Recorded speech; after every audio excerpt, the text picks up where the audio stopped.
Quiero que, a ver si pueden escanear este QR. Se los voy a poner un poquito más grande, los que tengan señal, los que tengan Wi-Fi. Nada más quiero conocer, van a hacer 3 preguntas a lo largo de esto. Quiero conocer ustedes ya qué tanto están utilizando todo esto. ¿Sí entra el QR? Va, perfecto. Me voy a ir a la pregunta que está aquí atrás.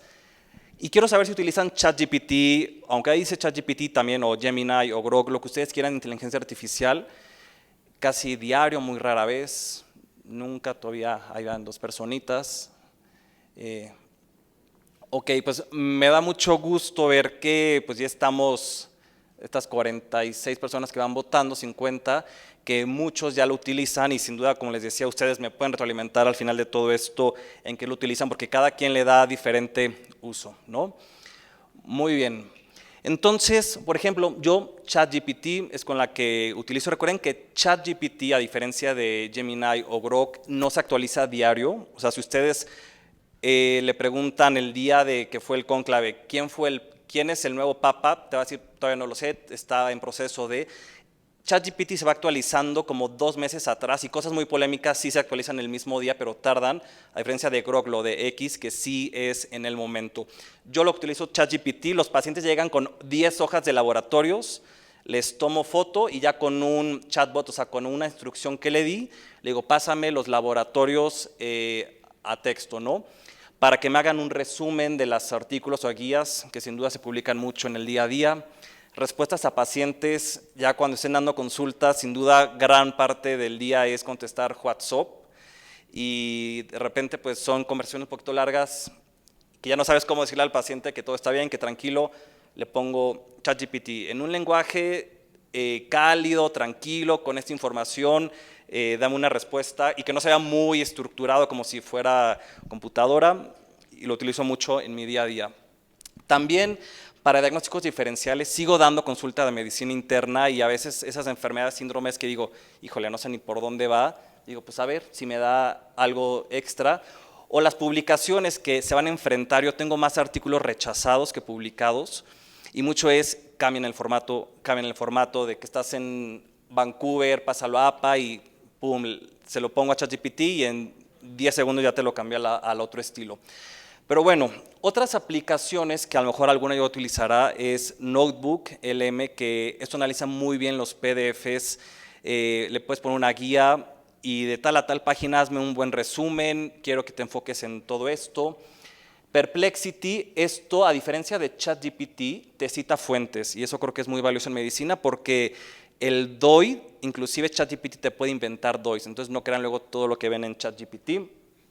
PubMed Body, esto te cita artículos de PubMed, pero preguntas muy concretas. ¿Qué es mejor? Tenecteplase en el paciente con tromboembolia pulmonar, o sea, te va a buscar una pregunta muy concreta. Y por ejemplo, Open Evidence, como para comparar, ¿qué es mejor, tenecteplase o alteplase en tal cosa? Y va a buscar Open Evidence. Esta aplicación que se creó en el 2023 está potenciada por la Clínica Mayo. Sin duda, PubMed es de lo más grande en información médica y esto está patrocinado por la Clínica Mayo, entonces también tiene como un sesgo hacia esto. Entonces, estos famosos steps de Estados Unidos se los dieron a responder al ChatGPT. El step 1, el step 2, el step 3 alcanzó un promedio 50, 60. Y cuando se lo dan a Open Evidence, que es información médica, que de hecho los que ya lo han descargado te pide como tu cédula o tu diploma como médico, vean cómo al ser una plataforma médica alcanzó un puntaje altísimo a diferencia de ChatGPT. Recuerden que ChatGPT tiene diferentes versiones, la que es gratuita, esta pues va a tener su porcentaje grande de errores, pero ya cuando pagas pues te dan el plus y te busca más en específico. Y quiero saber si alguien ya utiliza Open Evidence, creo que si vuelven a ver su internet ya está ahí y si no aquí está el QR. Ok, entonces no me gusta, ok, al final quiero que estos que dicen no me gusta me digan por qué, porque pues sin duda ya hay muchas plataformas y tienen que ir probando todas para conocer qué onda. Ok, va, pues gran parte no la conoce, otros que sí. Muy bien, gracias a estos 60 que ya votaron.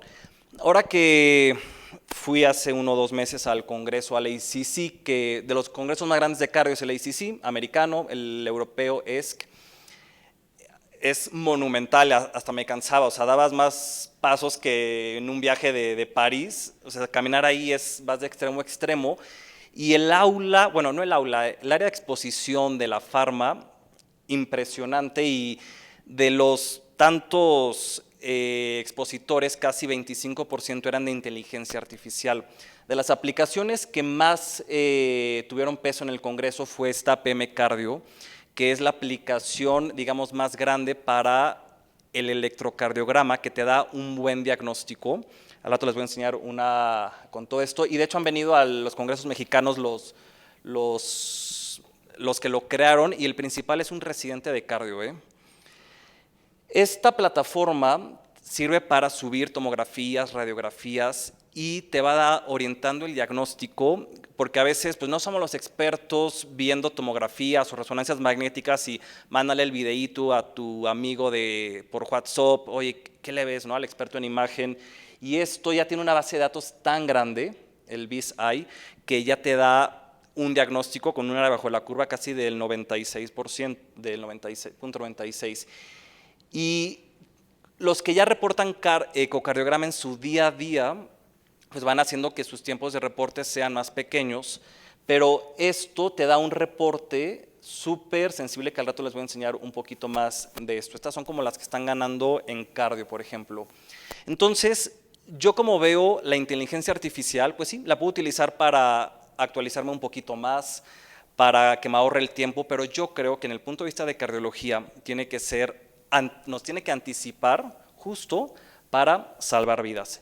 Y por ejemplo, quiero que vean estas publicaciones, por ejemplo, cuál es el número de pacientes que han tratado, casi todos son arriba de 100,000, y a pacientes que llegaban en Estados Unidos con dolor torácico les tomaban electro, aunque fuera pericarditis, fuera costocondritis, y el electrocardiograma tuvo muy buena área bajo la curva, 0.91, excelente, más de 0.8, para diagnosticar o predecir un infarto, e inclusive el que iba a meritar revascularización por cirugía o cateterismo.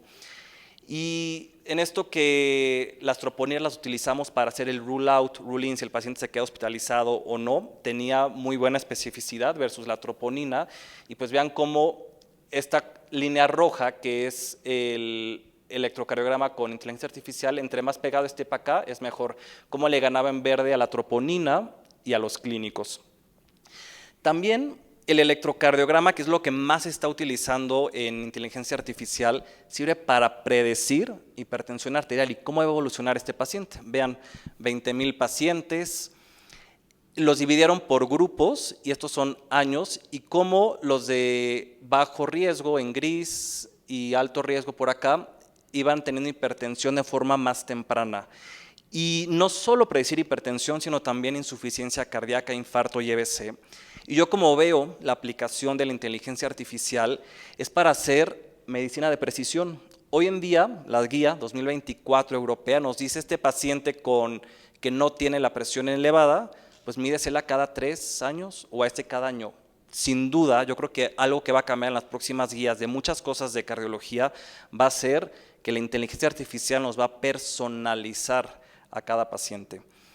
También vean aquí 400,000 pacientes. La edad biológica, si era más de 7 años, aumentaba la probabilidad de muerte, el riesgo de MACE, y si era de menos de 7 años, lo que predecía el electro, pues les iba mucho mejor. Entonces, predice. Y algo que a mí, este es de mis favoritos, predijo quiénes tenían insuficiencia cardíaca. Hay una triada de electro, que es la triada de Goldberger, que si juntan hipertrofia del ventrículo izquierdo, una transición entre B5, B6 y bajo voltaje, si tienen esas tres, tiene una FEBI menos del 35% del paciente. Bueno, pues digo, ya sé que va a tener una FEBI menos del 35%, pero el electro ahora me va a predecir quiénes van a tener insuficiencia cardíaca. Entonces, ya lo compararon en poblaciones de estado de Inglaterra, de Brasil, y tiene, vean, un área bajo la curva pues, que llega al 0.8. Por lo tanto, Pues así como vamos viendo la troponina o el NT-proBNP, yo ya veo la inteligencia artificial como un biomarcador digital, digámoslo así, para insuficiencia cardíaca. Uno de los grandes problemas en cuanto al infarto que hoy en día se clasifican con elevación ST y sin elevación del segmento ST, es que de los que no tienen elevado el segmento ST, 25% tienen la arteria 100% tapada, que esos a lo mejor lo estamos metiendo tardíamente a cateterismo y no con la urgencia si viéramos la elevación del segmento ST. Entonces, dirán, bueno, pues me has presentado mucho de Estados Unidos, de otras partes. En el instituto ya están corriendo varios estudios, este ya es uno publicado este año, en donde nos daban a los que estamos en urgencias del instituto electrocardiogramas ya de pacientes que se habían ido, que ya sabían cómo estaba la anatomía coronaria, si estaba la arteria tapada o no, y predecíamos en los que no había elevación del segmento ST si estaba tapado o no, pero realmente el área bajo la curva de la inteligencia artificial fue 0.8 versus la nuestra, o sea, 0.4 o menos. Entonces, yo creo que la inteligencia artificial, como les decía, nos va a anticipar en esos pacientes. Hoy en día, por ejemplo, tenemos esta aplicación de la Secretaría de Salud, en donde hospitales, o sea, no IMSS, no ISSSTE, la pueden activar de cualquier parte de la República y nos llega a hospitales que estamos en la Secretaría de Salud en cualquier estado, nos llega una alerta, o sea, por estado nos llegan y aquí en la Ciudad de México nos llegan al Juárez, al General, Belisario Domínguez y al Instituto de Cardio. Pero cómo funciona esto es que nos llega el electro que nos activa cualquier hospital, Joco, Valbuena, y nosotros, o sea, una persona tiene que decir es con elevación ST o sin elevación. Esta aplicación que yo les comentaba de PM Cardio es la aplicación por excelencia en inteligencia artificial para diagnosticar, hasta te dice en Wolf Parkinson White dónde está la vía accesoria, está increíble, pero en infarto lo que está ganando es que la sube X hospital que no tiene sala de cateterismo, le dice que aunque sea un electro normal, te dice tiene arteria tapada al 100% y te va abriendo un algoritmo y va mandando la alerta a la ambulancia y es una red que solito la inteligencia artificial lo mueve. Realmente vean qué buena área bajo la curva tiene, 0.94. Entonces, no aplicar la inteligencia artificial pues es una oportunidad que se nos está escapando y yo diría una vida en riesgo. Y por lo tanto, esto que les decía de que el electro nos puede predecir insuficiencia cardíaca, esta es la clasificación del AJA de insuficiencia cardíaca de estadio A, B, C, cuando ya la tienen bien puesta. Y pues yo no sé el electro si lo pondría como está en riesgo o ya está preclínico de que va a desarrollar insuficiencia cardíaca, creo que abre un nuevo camino. Y por ejemplo, hablando de ecocardiograma, los que hacen eco pues se la viven calculando números, clasificaciones, y este algoritmo complejo es para decidir si una valvulopatía mitral o una insuficiencia es moderada o es importante, si es severa. Entonces, no tiene caso que se aprendan esto, pero dependiendo de la vena contracta, volumen regurgitante, fracción, EROA u otras cosas, si junta 2 de 3, entonces va a ser insuficiencia mitral importante. Una mnemotecnia con la que yo me lo aprendí en la residencia, 7, 6, 5, 4, 3, 2, 1, esos valores que nos preguntaron mucho en el examen, es como lo clasificamos. Pero bueno, ¿por qué les menciono esto? Porque hay una aplicación que se aplicó para insuficiencia mitral, en el cual predecía, ese paciente es muy frecuente que si a tus 40 años te diagnostican insuficiencia tricuspidia leve o insuficiencia mitral leve, a tus 99 años vas a morir igual con insuficiencias leves, ¿no? Pero esto determinó quiénes sí progresaban a una moderada o a una importante, pero además clasificaba así en 10 segundos quién sí era moderada y quién era importante, discriminó la severidad. Entonces, hoy la guía nos dice, la europea de 2021, a este paciente que tienes una valvulopatía moderada, una insuficiencia moderada, repítele el eco en 2 años, en 1 o 2. Pero pues sin duda, la inteligencia artificial yo creo que nos va a acortar estos tiempos y personalizar para que el paciente le vaya mejor. Y a ver si pueden otra vez abrir esto, creo que en esta les pide un nombre, nada más si quieren pongan su inicial o algo. Y esta es una pregunta de teoría, voy a hablar un poquito de ultrasonido pulmonar. Y en ultrasonido pulmonar, ¿cuántas líneas B indican congestión pulmonar? 3 o más líneas en 2 o más campos, 2 o más en 2 campos, 5 o más en un campo o 2. Ok, muy bien, buenísimo. Esta es la respuesta correcta. 3 o más líneas B en 2 campos pulmonares. Bueno, ¿por qué? Quién sabe quién es H, pero muy bien, muy buen tiempo de respuesta.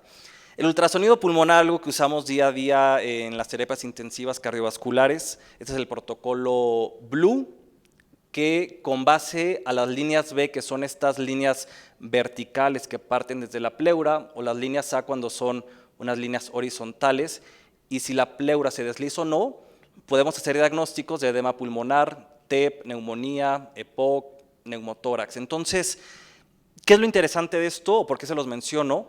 Porque si bien en la formación, pues yo desde cardio en el R1, R2 hacemos mucho ultrasonido, esto ya en estudiantes de medicina la inteligencia artificial los capacitó y no hubo ninguna diferencia en los capacitados por doctores versus la inteligencia artificial. O sea, no solo salva vida la inteligencia artificial, sirve para capacitar, sirve para ahorrarnos tiempo en muchas cosas.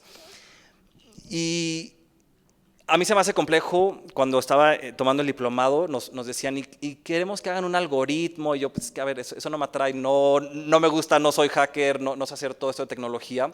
Y en el Congreso Europeo, pues mencionaban que realmente, si queremos crear herramientas de inteligencia, realmente es un equipo, y no vean nada más como de profesionales, sino de pacientes, o sea, tomarlos en cuenta. Por eso qué padre que ya en todos los congresos de cardio platicaba con Fer cómo hay pláticas de pacientes.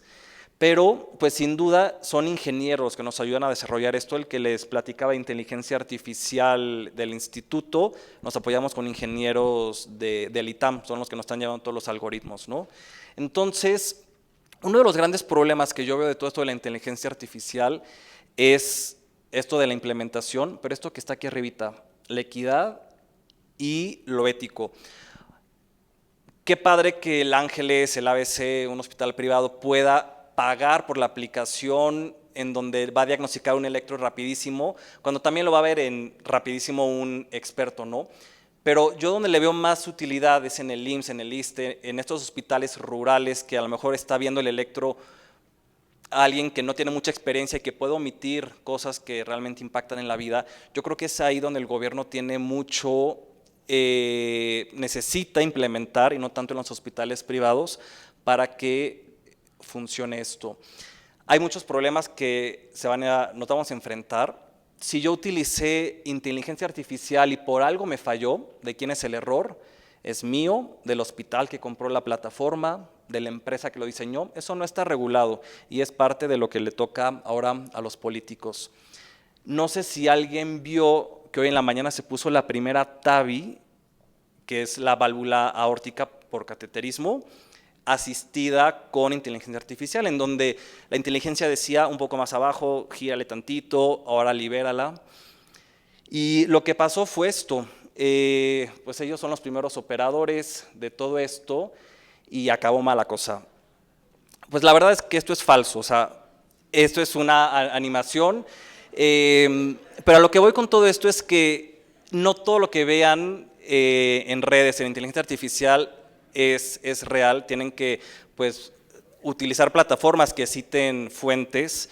ChatGPT no lo hace, las otras que les mostré sí. Entonces, eso es a lo que nos enfrentamos. Y última pregunta, ¿creen que la inteligencia artificial va a sustituir un médico? ¿Sí o no?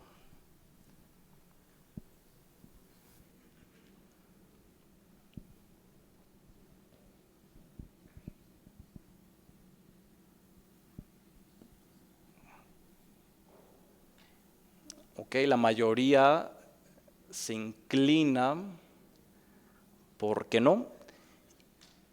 Y pues yo creo que no. La verdad es que esta doctora es la doctora McDonagh, que es la primera autora de las guías de insuficiencia cardíaca europeas. hace 2 años, cuando vino al Instituto de Cardio, pues expuso sus guías y pues todos ahí muy atentos en el auditorio, y se llenó el auditorio y nos pidió: levanten la mano los que son cardiólogos. Levanten la mano los que son pasantes o eran rotantes. Dijo: para ellos es quienes voy a exponer esto. Nos dijo: las guías no se las voy a exponer a ustedes, que pues ustedes ya tienen un juicio clínico y la guía la pueden medio deformar, o sea, es una base la guía. Nos dijo: entonces, realmente si aplicamos la inteligencia artificial igual que una guía, siendo muy cuadrados, pues realmente perdemos esto, el juicio. Y eso es algo que la inteligencia artificial hoy en día no nos da. Entonces, si confiamos ciegamente en la inteligencia artificial, esto es lo que se pierde, el criterio clínico, ¿vale? Pues muchas gracias por su atención y quiero ver alguna pregunta.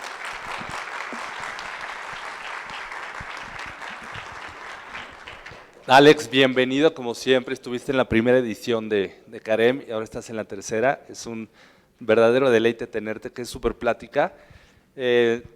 Y bueno, este tema es para todos, para los médicos, para los no médicos, para los profesionistas, para los que no.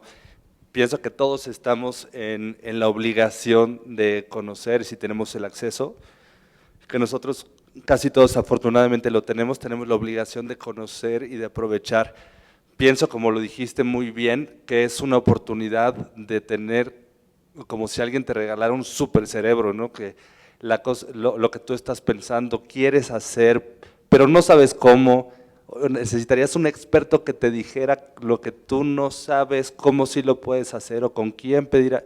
Eso ya está resuelto, te lo resuelve. Entonces hace falta tener ideas y saber qué herramientas te pueden ayudar. Entonces nos enseña Alex cómo las grandes mentes han hasta el momento ayudado y han ido probando con ensayos clínicos la manera de ayudar a la mayor cantidad de personas posibles, ¿no?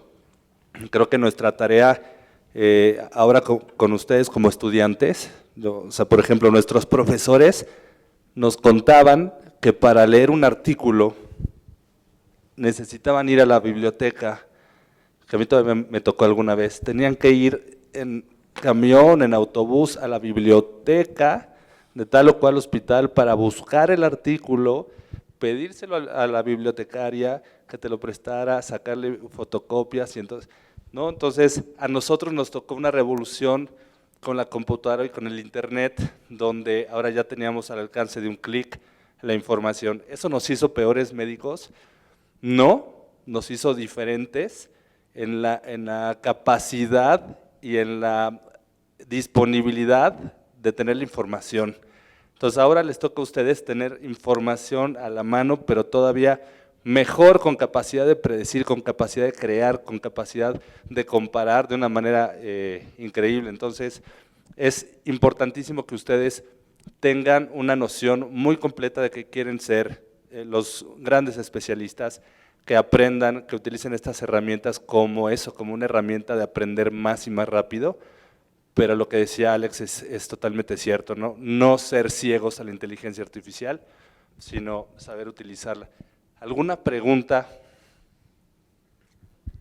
Qué bien que estás tan participativa, me gusta. Hola doctor, muchas gracias por la exposición, me pareció muy interesante. Hace como unas 2 semanas estábamos mis compañeros y yo, estábamos rotando en oncología y estábamos hablando precisamente de qué tan funcional es la inteligencia artificial. La mayoría de mis compañeros la usa. En ese momento entró el doctor al salón, nos escuchó y abrió el debate entre todo el grupo de por qué sí, por qué no. Evidentemente mi doctor ya es una persona es un poco cerrado, por así decirlo, y él nos dijo que la inteligencia artificial, lejos de hacernos pensar, lejos de hacernos cuestionarnos, como que nos quería otorgar todo de manera fácil y que nosotros como estudiantes teníamos que crear ese criterio para, por ejemplo, en el caso de oncología, pues leer laboratorios es muy importante para que nosotros, si viéramos algún estudio de imagen, pues nosotros tuviéramos ese adiestramiento. Sin embargo, como usted menciona, no siempre somos diestros, ¿no? No siempre tenemos esa capacidad, y más de estudiantes, que se nos pueden pasar muchas cosas importantes. Entonces, mis amigos y yo platicábamos y decíamos, es que sí está como ese debate, ¿no? De hasta qué punto sí aplica la inteligencia artificial y hasta qué punto no. Y pues una pregunta muy, muy puntual sería, ¿qué consejo nos daría como a nosotros, como estudiantes, como tal de medicina, y qué limitantes puede tener la inteligencia artificial con nosotros? O sea, ¿cómo sí aplicarla y cómo no hacerlo de manera adecuada?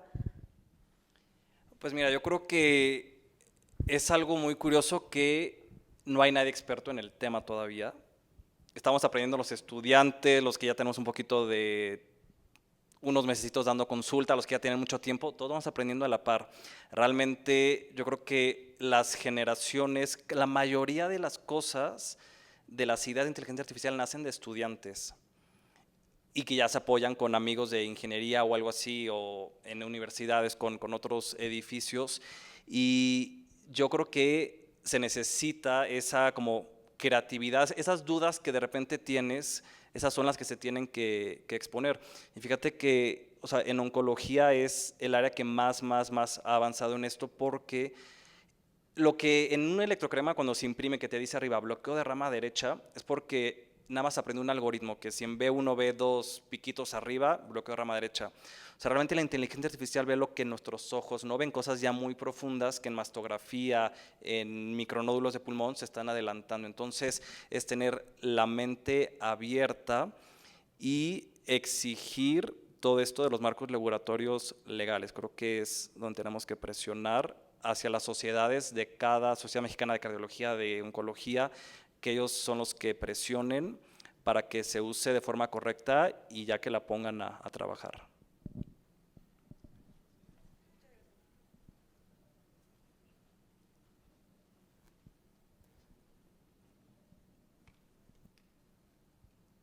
¿Alguien más?